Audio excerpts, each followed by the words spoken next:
I got a visit from a friend I don't get to see in person very often. He says, "God damn, that new Bloodstained game is great." Now, I'm not a master or even a big fan of the Castlevania series. I played and beat Aria of Sorrow a ton on my Game Boy Advance on road trips and stuff when I was a kid. And I played a lot of Symphony of the Night on the PlayStation 1, but another friend of mine broke that disc before I could actually beat it. So I'm like, yeah, I've been hearing some nice things about it. But he looks at me and he says something I really wasn't prepared to hear from him. He goes, "Did you like Symphony of the Night?"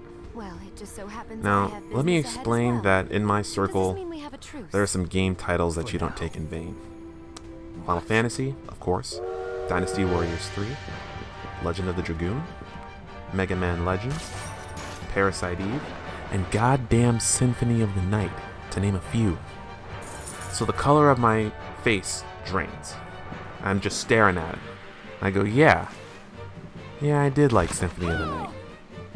You had better watch what you say or I'm gonna have to... And that's where he cuts me off and he goes, yeah, you're gonna have to kick my ass. I know the rules. Our rules in our group of friends is very complicated. We're the type of people who will beat each other up if you say something bad about our favorite sailor. Anyway, he tells me Bloodstained is a slightly looser feeling Symphony of the Night with heavy Aria of Sorrow mechanics. Now in my head, I had already called bullshit. We've known each other a long time, but my buddy Gabriel is in the outer circle of my inner circle of contacts. Like I said, it's complicated. Basically, he wouldn't have known that Aria of Sorrow is the Castlevania game that I played the most. So here we are. I have the game, and I was prepared to break out the schoolyard fists of justice had he been lying to me, because I don't like to buy games if I don't have to, especially when they're all coming out in a row like this. Miriam, get on this train. So now it's not my turn to choose my words carefully. Bloodstained is a fantastic game that has me grinning ear to ear, but let me make it clear that it is no Symphony of the Night. It's fair to compare them, but there's enough done wrong here that we can squash and curb the people's expectations. It is not Symphony of the Night. We start the game with our protagonist Miriam waking up after a 10-year coma caused by some turbo nerds from the old time who were experimenting with the demons. Doom Guy disapproves. Miriam sets out to stop one of the people who used to help her from repeating the same mistake or something like that.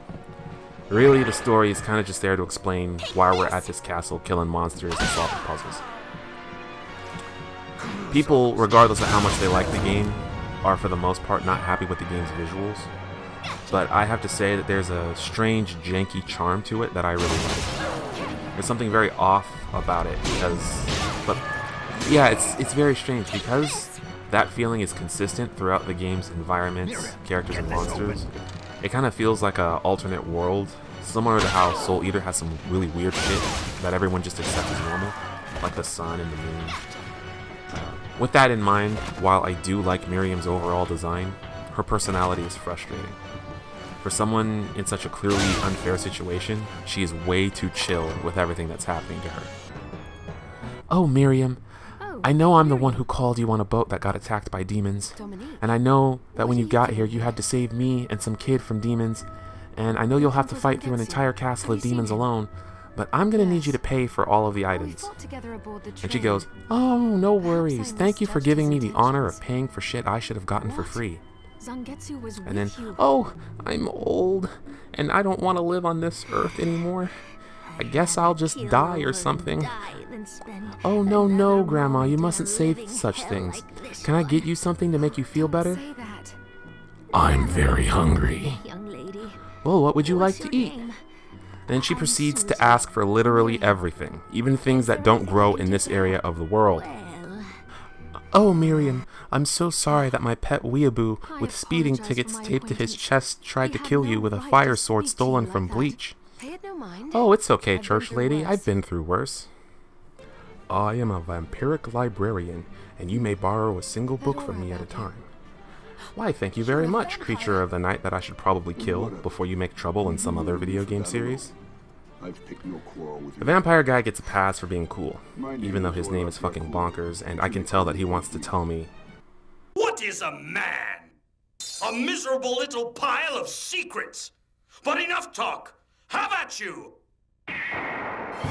But seriously, you could knock her food on the ground, grab her by the ass, and then push her when you're done, and she will either thank you, apologize, or say she's okay because she's been through worse. When I look at this face, I do not think of a doormat. I also never thought I would dread talking to some of the most important NPCs in a video game.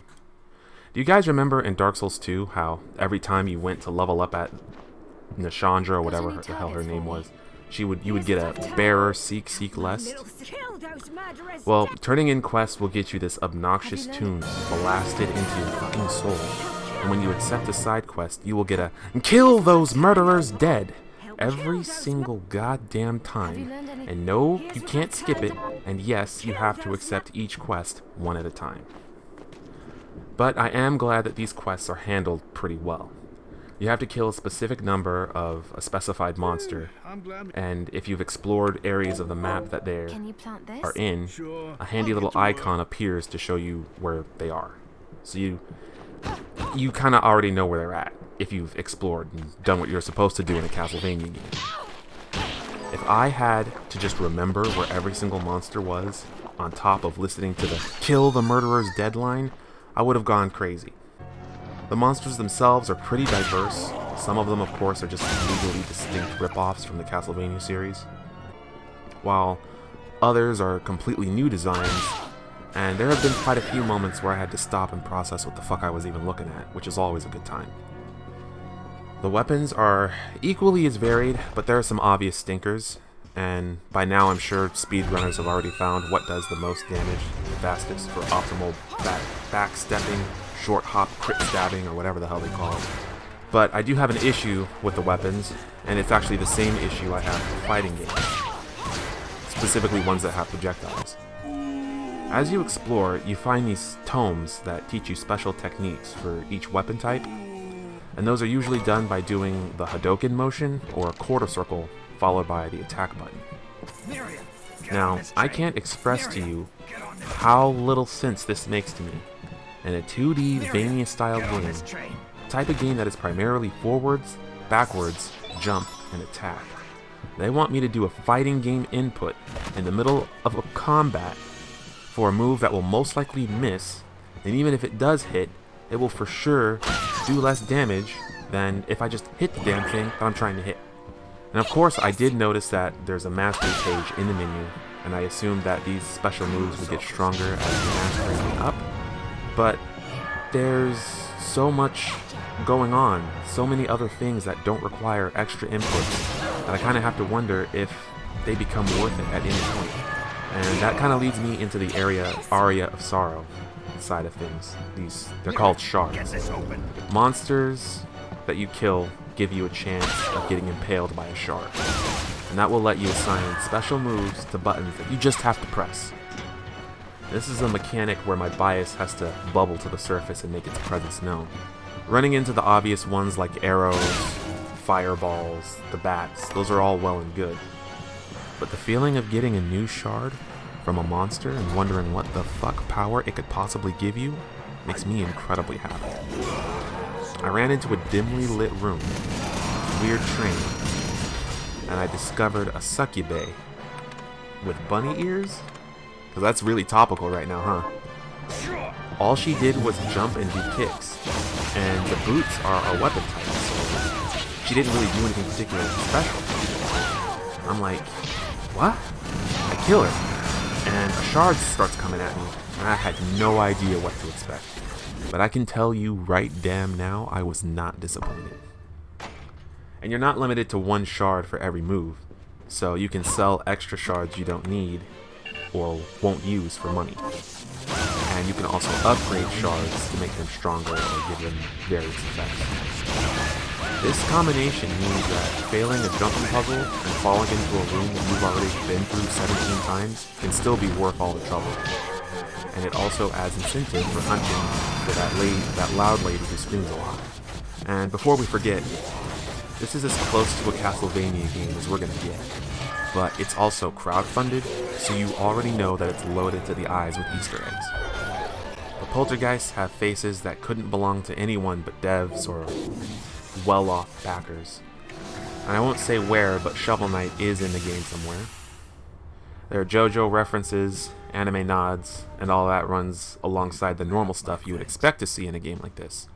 So you'll either play it a bunch and discover everything you can yourself, like the good old days, or you can ruin it all by looking it up and rob yourself of all the fun in this genuinely fun game. I'm not judging out loud. And that brings me to whether or not I actually recommend it. I mean, I obviously like it, but as my channel proves to me time and time again, people are pretty fickle. So, if you played and liked at least one or two Castlevania games, you should definitely give this game a try. Again, it is not Symphony of the Night. This and Hollow Knight are the two Vania games to get, especially if you have a low tolerance for older classics. And I do have 2 more games to cover as the day until the Shadowbringers expansion wind down, so please stay tuned for more. Thanks again for watching, and I hope to see you in another video.